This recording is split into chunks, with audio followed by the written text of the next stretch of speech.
All right, so we have some roll pins here. Left column, we have the Coiled mil-spec split roll pins for the ejector, gas tube, bolt catch, forward assist, and the trigger guard. Here we have the equivalent 420 stainless steel coiled roll pins. These have been much hyped on the internet as being much easier to install and can be reused in the same hole. To me, these 420 stainless steel coiled roll pins are a step backwards in your AR-15, and I'm going to show you why I think that. We're going to look at the specs. The ejector, the mil-spec split ejector roll pin, has a braking strength of 400 pounds. The stainless steel coiled roll pin, 320 pounds. So this pin is 20% weaker.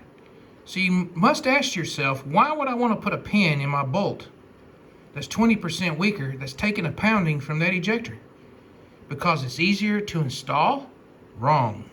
These two smallest pins are just as easy to install as these two. There's no difference in the effort it takes to install them. So there's no advantage to be gained. All you're doing is losing braking strength. The gas tube roll pin, 800 pounds split. The equivalent coiled, 550 pounds, 30% weaker. So you're using a 30% weaker pin when you install this into your gas tube or your gas block. So we eliminate that one, and we'll eliminate the one for the ejector. I would not recommend using these two pins, since these two are just as easy to install and have greater braking strength. Now we're at the bolt catch. The bolt catches can be a little tricky to install. The bigger the pin, the longer the pin, the harder they are to install. I will agree that this 420 stainless coil pin is much easier to install. This is debatable here on how much pounding this takes when the bolt slams into the bolt catch.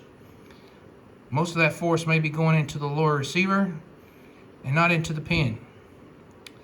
For me, I don't think so. I will use the mil-spec pin. I will simply start it in with a roll pin holder and press it in with Nippics. When we get to the forward assist and the trigger guard, yeah, okay, these pins can be real difficult to install.